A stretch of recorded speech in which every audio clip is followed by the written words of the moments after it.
part of the brain called the anterior cingulate cortex, the ACC, that responds to pain lit up according to how strongly the players reported feeling rejected. Welcome to the Waste No Day podcast, a podcast specifically for and about the home services industry as it relates to plumbing, heating, air conditioning, and electrical. More than a podcast, Waste No Day is a credo, a determination, a mindset. It is a never-ending discipline. It is a refuse to lose pursuit. It is a wake-up call every morning to waste no day. Now here's your host, Brian Burton and Nate Minnick.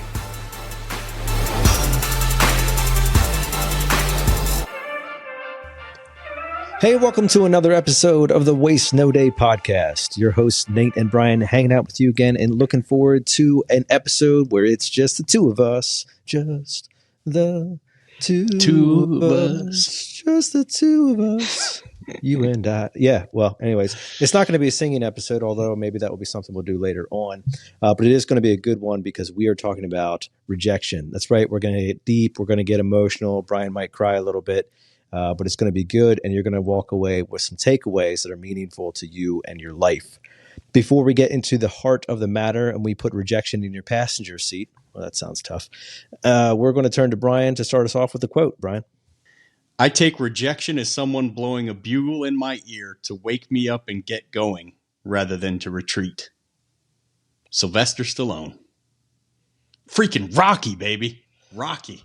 Adrian. Yeah. Yeah.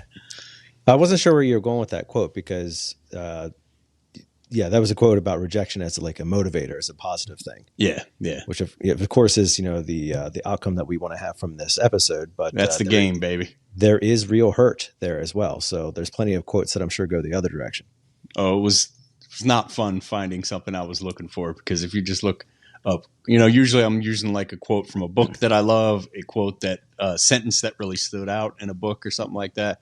And sometimes I'm just like, man, I need a quote for this episode. And it's like, look up quotes on rejection. You'd be crying, like sucking your thumb, balled up in the corner. But I'm like, oh my God, these people are the saddest people in the world. It's like a Josh Hartnett actor in there somewhere. It nearly broke me, bro. It nearly broke me. Thought I was on another podcast for a minute. Oh, man. Yeah, well, like I said, this is going to be a little bit out of the norm because it's just going to be me and Brian talking here. And rejection is a thing that we all deal with, whether it's at work or at home, most probably in both places. It's a reality of humanity. And it is an important thing that we need to discuss because anytime that you're in sales, anytime that you're dealing with homeowners, anytime that you are frankly dealing with another human being, the potential for rejection is constantly existing. And it's one of those things that we, as we grow up, as we interact with other kids in school and teachers and everything else, we start learning what rejection is. Hopefully you didn't learn that first from your parents, but somewhere along the line, there was somebody who rejected you, whether it was because of the clothes you wore or, the answers you gave in school, or how you smelled or how you looked or how you spoke. Any of these things, right, are all possibilities, and it hurts. And so our brain categorizes that in the painful category. And from those early moments on, we begin to recognize that rejection is something that we don't like and something that we want to stay away from in the future. And so we begin to build up these calluses intentionally to make sure that we don't allow ourselves to be in a position of vulnerability where rejection can hurt us. And let's just say that there's plenty of opportunity for that to occur in in-home sales, right, Brian? That is correct. Look no further than sales if you want to build up your or strengthen your overlooking or overcoming rejection muscle, because it exists nowhere like it does in sales. Nowhere. You're walking around truly looking for no's, because even if you're an 80% closer, like whatever you sell, 8 out of 10 times you present it, you sell it. and you have to, let's say you have to sell 800 of your product over the course of a year to be successful. You are walking out of your home knowing that this year you have to get no 200 times. You will get no 200 times this year. Brutal. It's brutal. That's why most people don't do it.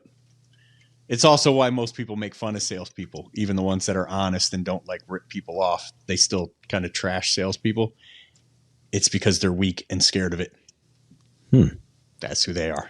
Yeah. So know that about them and pay them no mind. They can't do it. And most people can't do it. They will not put up with this level of beating and rejection. Like, number one fear in the United States, number one, public speaking. Are people afraid to speak? Not on a podcast. It seemed like you were there for a second, though, didn't it? I know. But are people afraid to talk?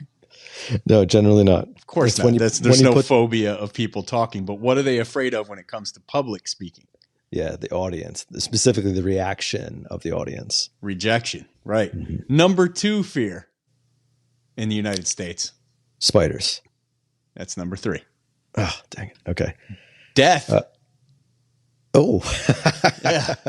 So most people would rather die, would choose death over public speaking because of how many people could potentially reject you. Well, I know that's the case if I'm in the audience and you're speaking. So definitely easy choice for me. So don't, if you're not in sales and you listen to this podcast for other reasons and you're somebody who likes to take pot shots at salespeople, you just need to know how much more courageous that person is than you, and pipe down. Nobody wants to hear your crap. Pipe down. Yeah, Brian. And yet it's one of those things where, like, you can cognitively know that. You can cognitively know that I am doing something harder than you, and therefore your words should not affect me. And yet there is just still something there, something in the emotions that can get under your skin, regardless of your level of confidence or your level of swagger. There's just something there. When you experience rejection, it taps on like buttons and areas of your life and brings up all these memories and all these past experiences where rejection hit home. And I tell you what, it's a real thing. I was just looking up here, common reactions to rejection. So sadness, loneliness, depression, embarrassment, emotional pain, social anxiety, anger, and jealousy. Those are not exactly the things that I want to be experiencing at any time of my life, much less in front of a client. No, and this is something I talk about often where, 85% of salespeople, according to a study that I read and used to put up on the wall when I'd train all the time, 85% of salespeople across the United States never ask a client to buy. They never actually reach out at the end of the presentation and ask for the order. And that, what do you think's stopping them, buddy? That would be rejection. Yep. It's the fear. It's that point. It's at that point, that yes or no, when you just say, your version of, will you take this? That you're really exposing yourself to a potential rejection, where if you just slide the options forward and go, and here are the ones that I thought you and your family would really enjoy. And then you just kind of, you fold your arms and look the other way and start watching that TV off in the corner, or maybe slip your phone out and do a little social media scrolling and just pray to God that this client goes, oh yeah, give me the big one. I'll take the big one. Yeah. Yeah. Let's do that. Woohoo. But you don't actually ask them to buy it. What you're hoping is they either say, yeah, give me one, or yeah, give me your card. We'll stick it to the fridge there. We'll talk about it over the weekend. We'll give you a call back. But neither of those is real rejection, right? But if you just straight up say, hey, I got one of these in the truck right now. I can have this thing done, your power back on, cleaned up, everything ready to go by 4:30. You want me to just go ahead and throw it in for you? Like, they're going to say yes or no to that, right? That's real. So it's either, yeah, man, that sounds great. Let's get her done. Or no, we don't want to do that. And you got to go through that. You're going to have to suffer through that. Oh, and hey, we're in your passenger seat right now, right? So you're driving down the road like, yeah, I could do that. It's no problem. Especially if you're not in sales, but you're not going to. You're not. You're going to get up to that end point, and 85% of you listening are going to stop just shy of asking for that business. I'm telling you, the thicker skin, the growth, the development of that muscle is on the other side of asking, not getting a yes, but getting a no, and knowing you're going to and being okay with that. And then you get out to your truck or your car or your van or what have you, and you grab the steering wheel and you go, you know what? I didn't die. I don't have a black eye. My nose isn't bleeding. I'm fine. And I get to go to the next one and do it again and go get another no. And watch how much, again, you don't die. You're fine. And go do it again and again and again. And suddenly what you're going to start noticing, like any game you play, you start getting good at it. And what do you start getting good at? Not taking the rejection. You start getting good at avoiding it, but while still asking for the order. And what happens in that process is you start getting yeses. You start getting better at presenting. Better and better and better at presenting your product or service to the point when you ask someone to buy it, you know they're going to say yes. You actually start getting shocked when they say no. This is how the Brent Buckleys of the world end up closing somewhere around 90% of everything they sell and producing $14 million out of their truck in a year. This was, 4 weeks ago, this episode. If you haven't heard it, great episode. But this is how they get to that point. They're not, there is no rejection in you personally and you presenting a product and them saying no to it. There's a rejection if they say, you know what? I love the product, love the service, could easily afford this thing, but you are so ugly. I cannot see myself buying it from you. I can't do it. You're such a horrible person. Are you speaking from experience, Brian, or? I'm looking at you, buddy. Oh, seeing you on this iPad screen.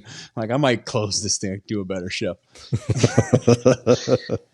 But that's real. It's not rejection. It's not personal rejection. So eat it. Like, learn to eat that meal. And you want to get really good at it. We talk about this often, I know, but not enough, because everybody's not doing it, and everybody should be. Go figure out how to get more rejection in your life outside of sales.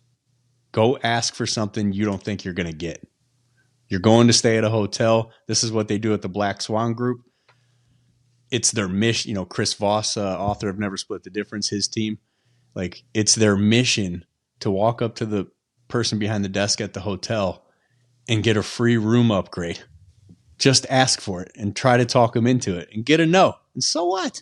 Are they going to give you a smaller room because you asked? There's no loss. So go up to the Southwest counter.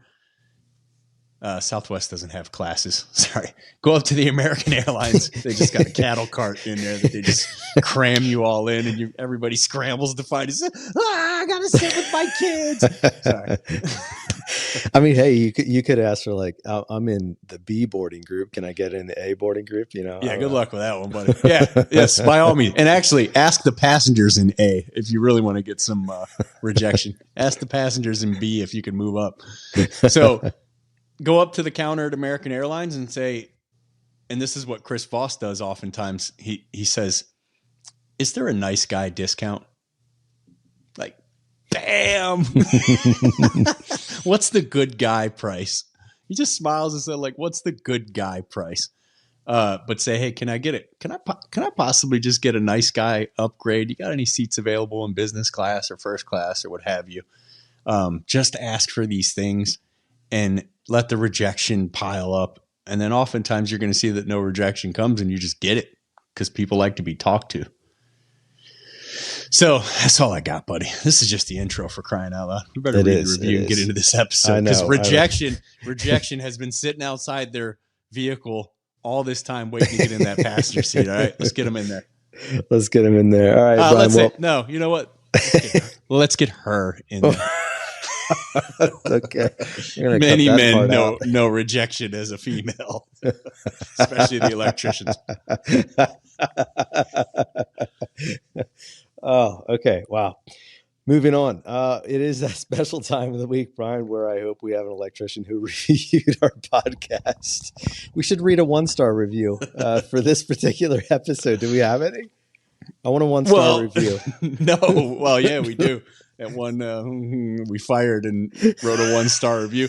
Deleted the account off his work phone and then handed his work phone in. Son of a gun. But he didn't write anything. So, but please, we don't want any. So if you're thinking about how funny it would be to do that, do not do it. All right. Okay. Well, who are we highlighting this week, Brian? Homex Plumbing. It's a plumber, baby. 5 stars. Awesome podcast. Great podcast for the trades. And then 5 exclamation points. Say no more, sir. He said enough. And he doesn't say anymore. That's the whole review. Short and sweet. I get it. Love it. I mean, our reviewers, I don't know about our audience, but our reviewers can certainly be pretty wordy on some of these reviews, you know? It's nice to get a little short one every now and then, but I enjoy the wordy ones. They're fun. They are fun. Well, we do appreciate that. Homex, was it Homex Plumber? Yep. We don't care how it comes. We just appreciate them. We do. So thank you very much for letting us know about that. And we would sure love, if you haven't reviewed us yet, drop us a line. 5 stars would be appreciated. It helps us spread the show and lets other people know about it. And even more important, if you will, go ahead and share the show or this episode or any episode that strikes you as great with other people. We sure love to get their feedback as well. But for right now, it is time to put that cruel mistress known as rejection in your passenger seat. Our guest today is rejection, a constant companion in life's journey, always present, always lingering. It is the uninvited guest at life's banquet, whispering doubts and fears into our ears. It knocks on doors seeking entry, leaving behind a trail of shattered hopes and dreams. Its touch is cold, its voice is cutting. But rejection is also a teacher, a harsh one, yet a necessary one. It toughens the spirit, it refines ambitions, and redirects paths. It is bitter medicine, but one that sometimes leads to sweeter outcomes. And in a world where rejection is the canvas, true salespeople paint their triumphs with unwavering determination. The true architects of sales resilience, forging a victory in the face of every "not right now" and "no thank you." Welcome to the show, Rejection. Rejection can't speak. Well, I was just going to wonder which one of us was going to embody rejection. Who's breaking it? Oh, please, buddy. Please. I'm such an accommodator and an easy sell, you know? Everybody says all the time, like when I'm talking to people who listen to this show, man, I would hate to try to sell you. That must be awful. I'm like, yeah, you'd probably think so, but I'm like, I like that. Yeah, give me one. Stop talking, please. Here, write like Family Guy. Write any number on this check, sir, and I will pay it. Well, I'm glad to start the show off with some levity, but we are talking about a fairly serious subject today, Brian, and that is rejection. And as we mentioned in the introduction, this is something that we are all familiar with, whether you're in the trades industry or not. You experience rejection, perhaps on a daily basis, depending on what you're doing or how you're doing it, but certainly in a regular basis enough that you are well acquainted with rejection and the feelings that accompany it. So why did we decide to do this subject? Well, for a number of reasons. One, because this is a real life thing that happens to everybody, and part of the show is just helping us deal with what we encounter on a regular basis and hopefully overcome it. But number two is the strategies or the ideas behind overcoming it so that we know how to deal with it, how to process it, and what to do when we start feeling those feelings.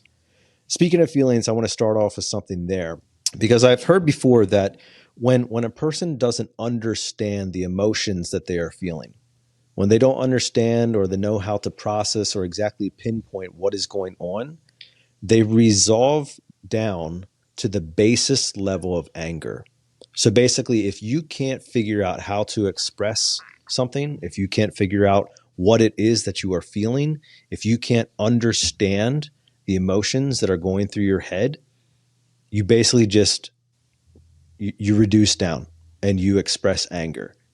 Part of that is anger at the situation, but part of that is an internal anger that I don't even know how to speak right now. And there's an element of that that goes into rejection as well, because some of the natural responses to rejection is anger, meaning I don't know how to deal with this feeling right now. I don't like what I'm experiencing right now. I don't like the fact that I'm seeing or hearing or understanding that you don't like me or my service or my product or my thing. And that makes me angry. And so it's something to be aware of, that there's many different reactions to rejection. Some of us, we go hide. Some of us, we get angry and we want to fight, the whole fight flight thing and all that stuff. And that's real. And it brings to the surface here the importance of this subject. So Brian, I know you have you've done practically a doctorate study on rejection at this point. And you're going to bring some of that research into the program today.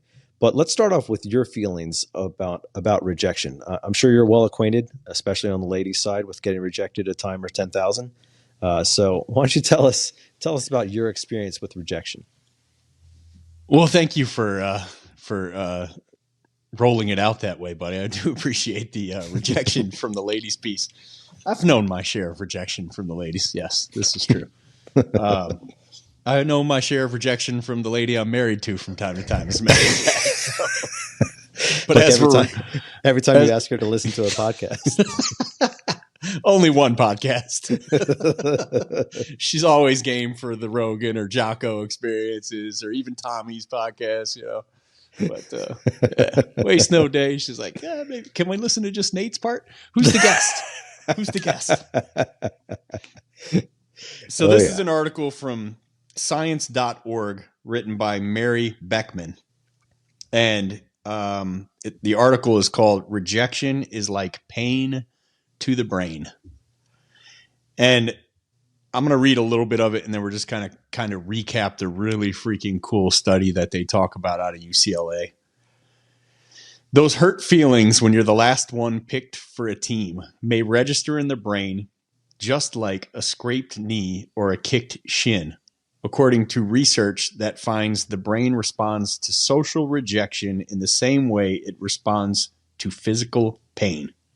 The findings suggest that our need for inclusion is rooted in our aversion to pain. Anyone who has been rejected knows it can hurt.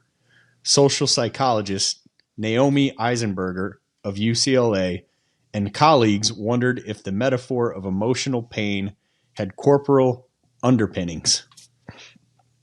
To investigate the brain's response to rejection, the researchers put volunteers one at a time into functional magnetic resonance imaging machines, fMRIs, and monitored their brain activity. So this is one of those scans where it shows when you're feeling something, it shows little parts of the brain light up on that like computer screen. The volunteers wore goggles that allowed them I'm just assuming like virtual reality goggles, VR goggles, that allowed them to play Cyberball, a game in which 3 players pass a ball around a screen. The other 2 players, which subjects thought were real people, were being controlled by a computer, which researchers had programmed to exclude the volunteers from the game after several passes. After playing along and then being ignored, the players were interviewed by researchers about how they felt. Some players came out saying, "Did you see what those people did to me?" When the subjects were left out, a part of the brain called the anterior cingulate cortex, the ACC, that responds to pain lit up according to how strongly the players reported feeling rejected. And that's physical pain, right? That is physical pain. The study shows how deeply rooted our need for connectedness is, says Eisenberger. Calling the study very provocative and very interesting, social psychologist Susan Fisk of Princeton University says it's fabulous that they brought social interactions into the fMRI magnet, making it the first study to do so. She says that the ACC responds to conflicting information as well as pain, but the authors did a good job of relating the ACC activity of people's distress at being left out. And that distress, so it essentially, your brain said you're getting punched in the stomach right now. So react as if. It blows my mind, Brian. And like when you think about it, it kind of makes sense. But when you actually hear the science behind it and you understand that it's the same part of your brain that experiences physical ailment, like getting kicked, getting punched, skinning your knee, falling over, stubbing your toe, that's the same part of the brain that's lighting up in those moments of emotional rejection. Like it's confounding. So imagine the part of the brain that is triggered by that part of the brain saying we're about to experience something, right? So if you're about to touch the cast iron grate on the stove and you look down and see it smoking, whatever part of your brain that says yank that hand back as hard as you can and don't touch that, guess what it's doing when you're about to feel rejection? Yeah, we got to go into protection mode. Don't ask for the order. Do not ask for that sale. You're about to experience pain. So how do we overcome that? Well, I hope you have an answer, Brian, because it's going to be a short podcast if we don't. We do.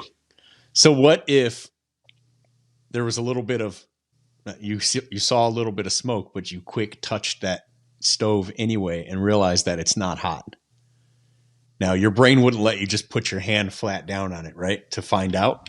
So let's just say you got your brain to let you touch it just the slightest bit, right? You could see the smoke coming off of it, so you figured it was hot. There's no way your brain would let you put your hand flat down, right? But it might let you just touch it with the tip of your middle finger and yank your hand back really quickly. Like a test.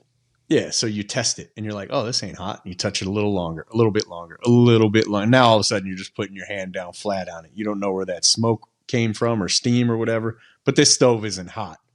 So now you could just lay down on the thing. Your brain's not going to protect you from it anymore.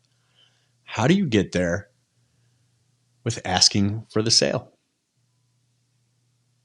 What can you do to practice, to test the stove? So I mean, I think there's two components to that as I'm understanding what you're laying down. One, of course, is practice. Yes, too. But the other one is learning to read people better, right? So there's an element of that where in the analogy you put forth, something in your brain is saying, I'm seeing or recognizing evidences that would most likely indicate a hot surface is existing here. Sure. So let's back up from here. And I know I see where you're going here, but we're not even close to that yet. Right. So realistically, if someone's training under me right now, and you're getting ready to go into a truck, right? You're getting ready to run some service calls. Is the first time you ask someone to buy in the home with a client? No, I mean, it could be, but most likely not, right? So you're going to take time to do role play, ride along, training, coaching, all these things.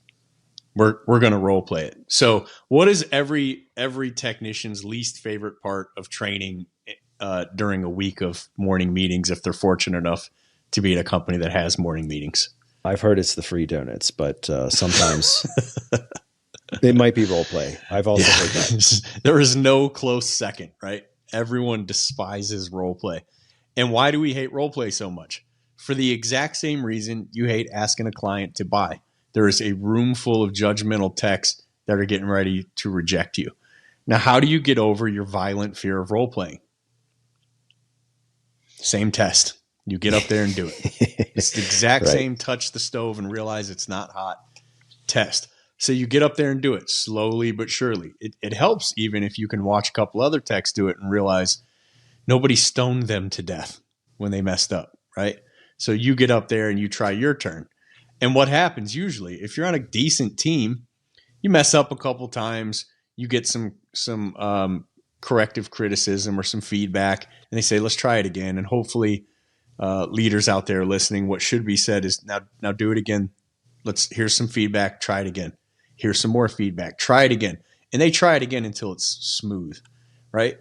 And if it's a great team, and hopefully it is, what happens after they nail it? We give them applause. We encourage them and cheer them on. They get some hand clapping, nice job. They walk by a few people, get some fist bumps on their way back to their seat, and the next person comes up. Now, if that was their first experience with role playing, what we do for a living, how much fear are they going to have the next time? Well, I mean, that's the complete opposite, right? So you're talking about recognizing when rejection is about to come. This would be recognizing when encouragement is about to come. So your brain starts actually being like, oh, okay, this is okay. Maybe even a good thing. Hopefully. Yeah. And hopefully you get to that point. Time number 2, you're still going to be nervous. Time number 15, those nerves are pretty much gone. I mean, you're always going to feel a little nervous walking up in front of a group of judgmental plumbers, but it's never going to completely end, but it gets easier every time. And then when you go to do it in front of a client, it's significantly easier than if it's your first time ever doing it.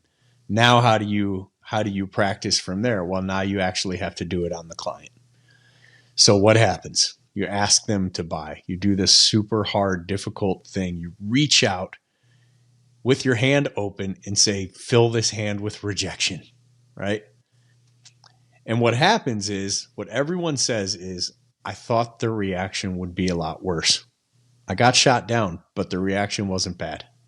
They often say things like, oh, I really want to, but, or listen, the kiss of death. You're a great salesman. Meanwhile, you're holding like a toilet auger, you're like, oh, really? That's what I am. So, Brian, I have a question about that. In perhaps your anecdotal experience, if a girl would reject you by saying, oh man, Brian, like, I feel really bad. Like, you're a nice guy and everything, but it's just not working for me. As opposed to a girl saying, what, you thought that we were going on a date? Not in your wildest dreams.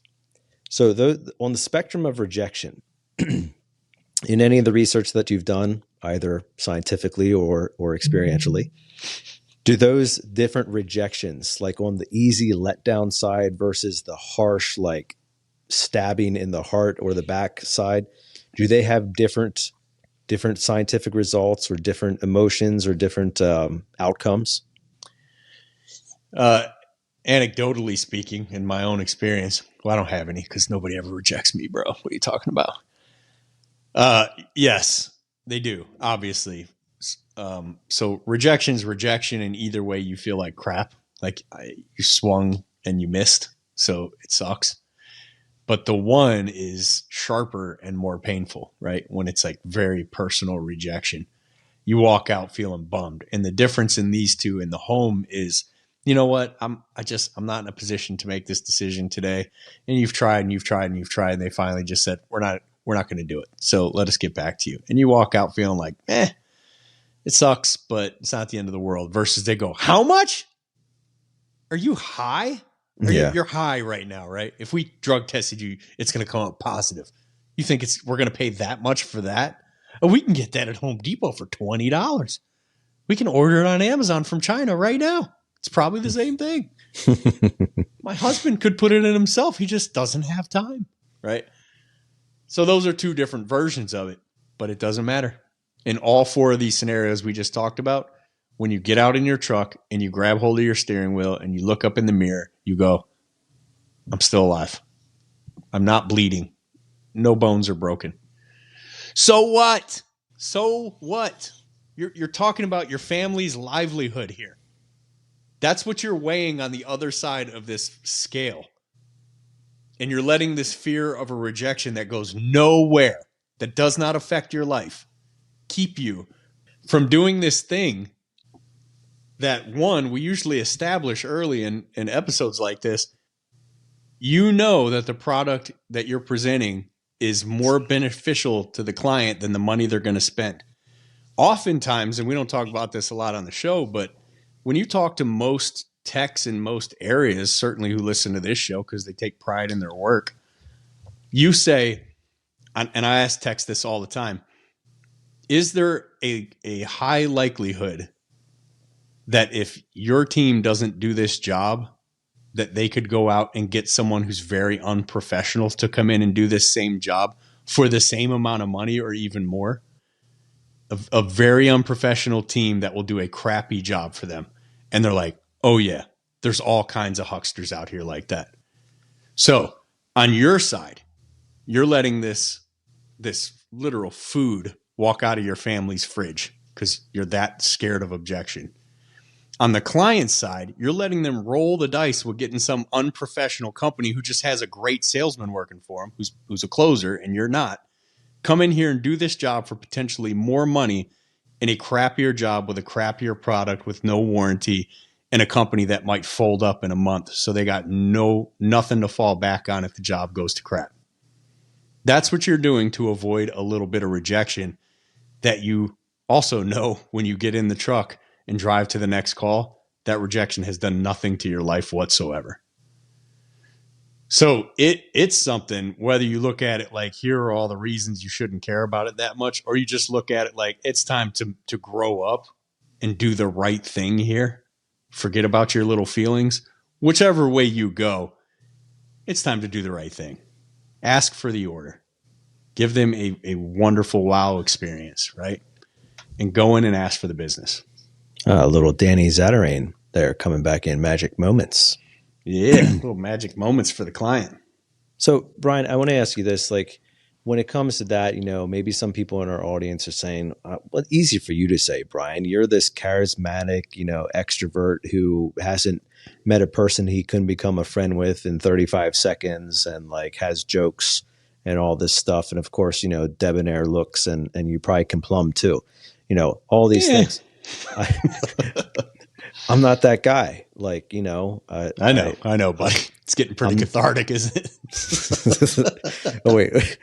Is this not hypothetical? We're recording here, right, buddy? You should know that while you're saying all this. I have a sense of rejection coming on right now. I mean, what if one of our listeners is saying like, I'm not witty. I'm not fat. I'm not fast. Like, I can't see the pitch coming in. I can't read the pitch. Like, this is why I'm concerned with rejection, because, the last time that I tried it and the time before that and the time before that, I said, okay, this one's going to be different. And so I put myself out there and bam, 2x4 against the face. And like, I crawled my way back to my van and like sulked out of their driveway and, went down the corner and had to like actually park and shake it off before I could go to my next call. Here's the tough love part, the tough love part. And it's painful. Listener, dear listener in the driver's seat sitting next to me here. Have you ever seen how Muay Thai fighters strengthen up their shins for the kicking that they're going to do in the ring? I assume some type of wood going against it. That is correct. Oftentimes they kick palm trees. So they start low with like heavy bags, just kicking heavy bags. And then they put very soft pads on and kick things with those pads on. And then they put smaller pads and they get down to the point where they're kicking studs, walls, palm trees with their bare shin. And every kick hurts, but toughens their leg up a little bit. So they get to the point that they can just throw these kicks willy-nilly without actually hurting themselves. Hang on, Brian. Are you telling me that the only way to overcome rejection is to seek out rejection? Kick a palm tree, baby. Yeah, that's it. That's how it works. So one, we start learning more and more and more that no real consequence happens. But two, we stop feeling it. It stops bothering us. And I had none of this when I got into a selling role at a company in 2004. I was terrified of asking people to buy. So I had to come up with such soft, passive, weak questions to do it. I just perfected those questions over the years, so they're assassins of questions. But when I first started, I just had to make something weak and soft enough that I could actually spit it out through all the fear that I was feeling. But over the years, when I just do it, there's nothing now. I don't feel like anything. I'm just totally calloused, And you will get to that point, and you have to get to that point, because we almost went a whole episode without quoting Brian Tracy, but we're not going to this time. The world belongs to the asker. The world belongs to the asker. And if you're afraid to get out and ask for what you want, nobody is walking around looking to give it to you. It's not going to happen. Yeah, it's so good.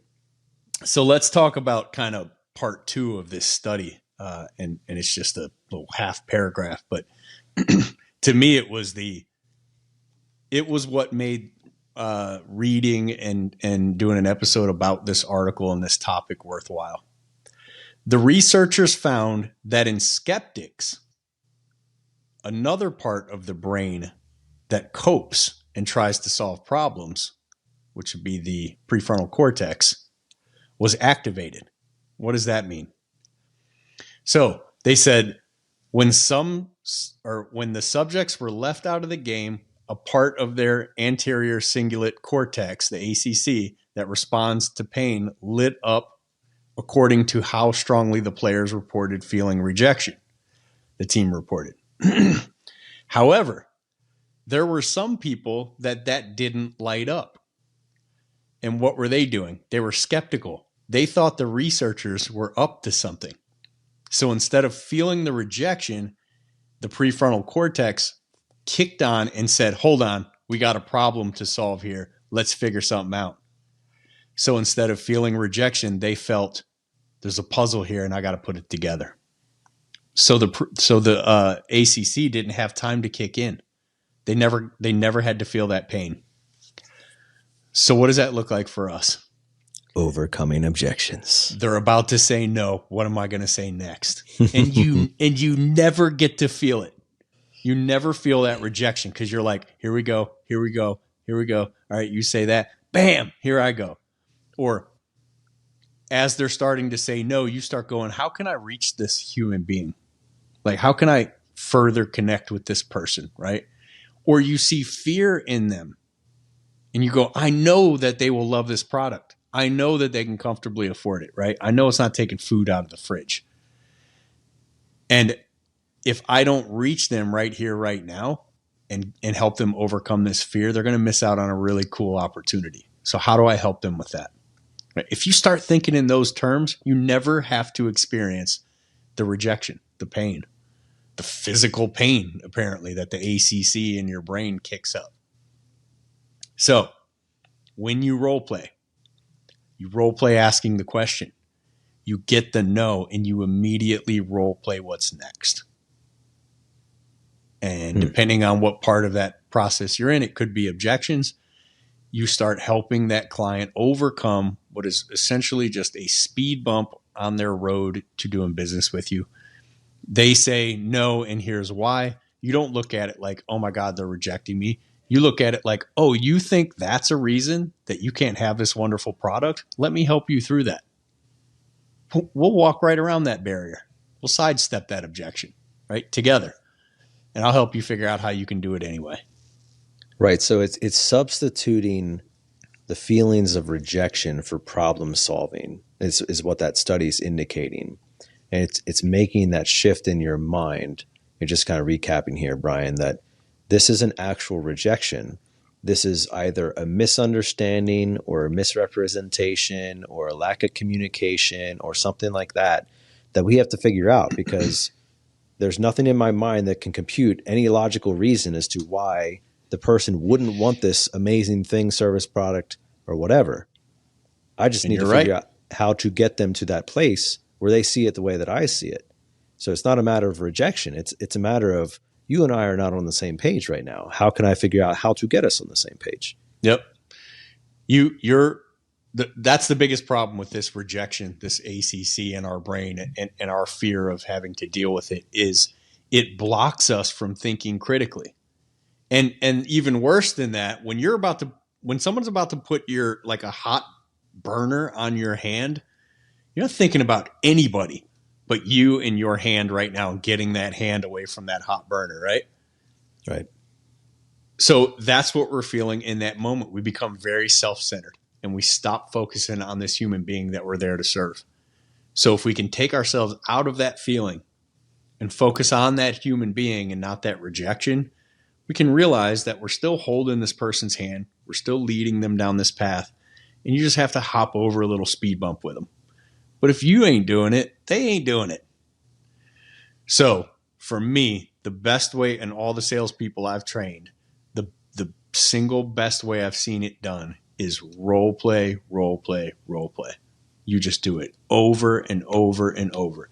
And you have scripts or word tracks, as Andy Elliott called them last week. You have word tracks that you've memorized.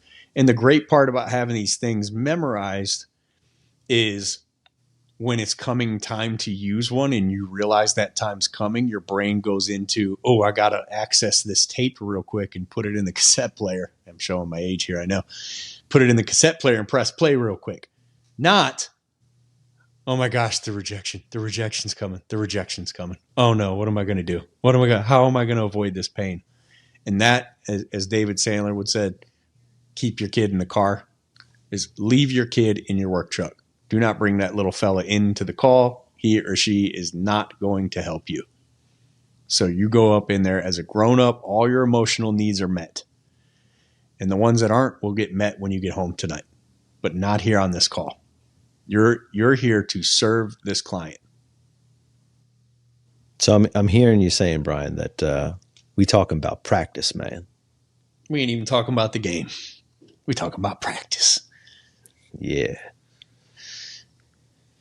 So, Brian, what if I don't have anybody at my shop that is willing to role play, or that's not part of our culture, or, we have too many other trainings that I have to attend and nobody ever really puts a focus on role play.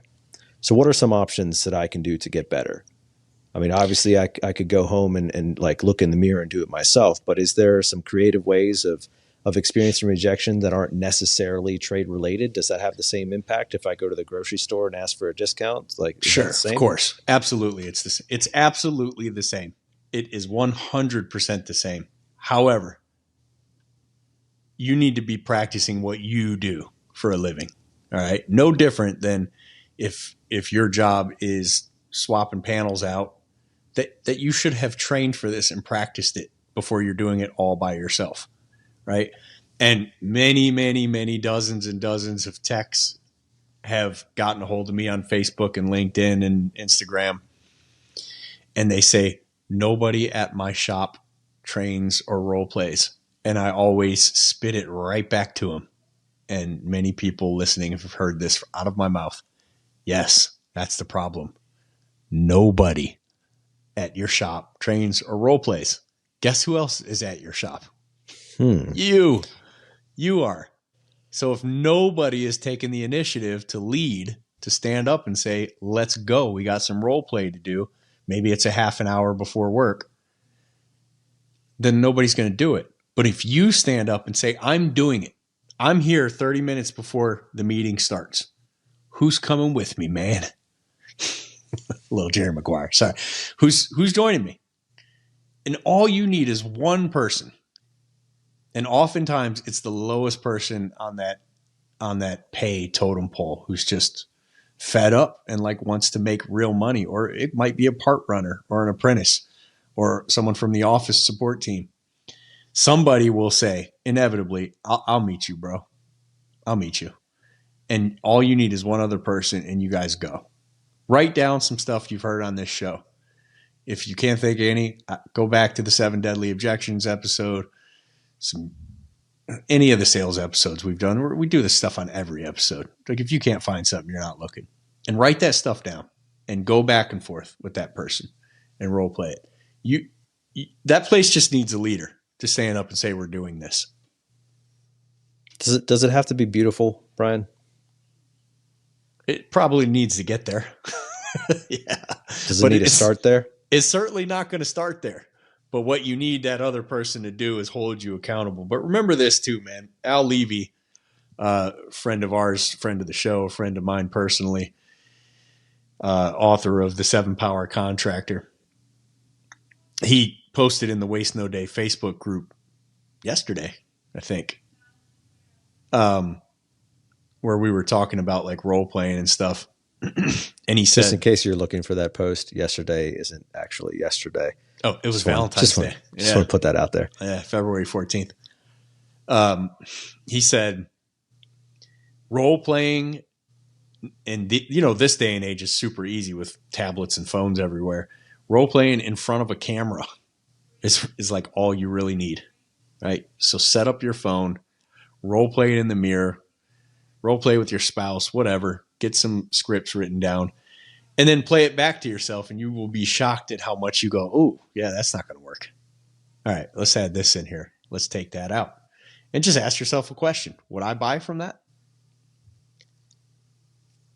That's a great question to ask, man. So I love how you're bringing it back to like how it needs to be what you do. If you're in roofing, you need to get rejected on shingles. If you're in plumbing, you need to get rejected on water treatment. If you're in, who else listens to this show, Brian? If you're a mason, you need to get rejected. I sent you a list Masons. The other day, didn't I? Yeah.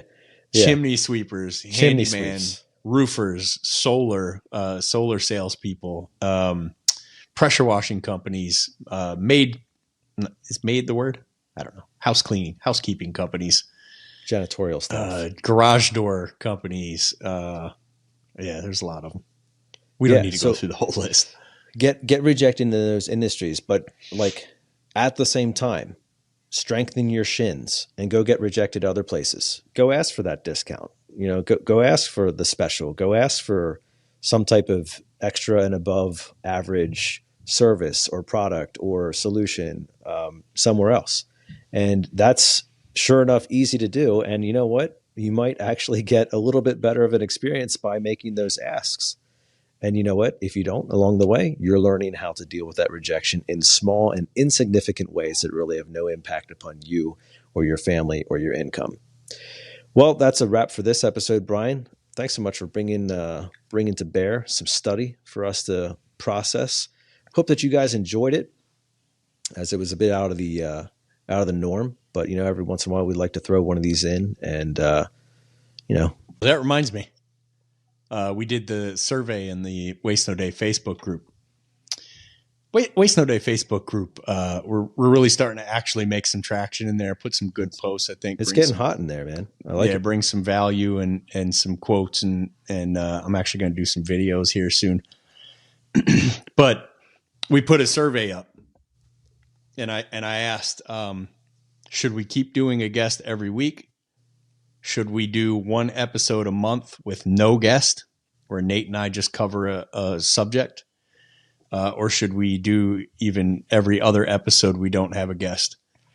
Last I looked, 81% of the voters voted that we should do one episode a month with no guest. So we thank the 5 of you that participated in that survey. Appreciate it. One person added to the poll, because I always leave the polls open so you can add something.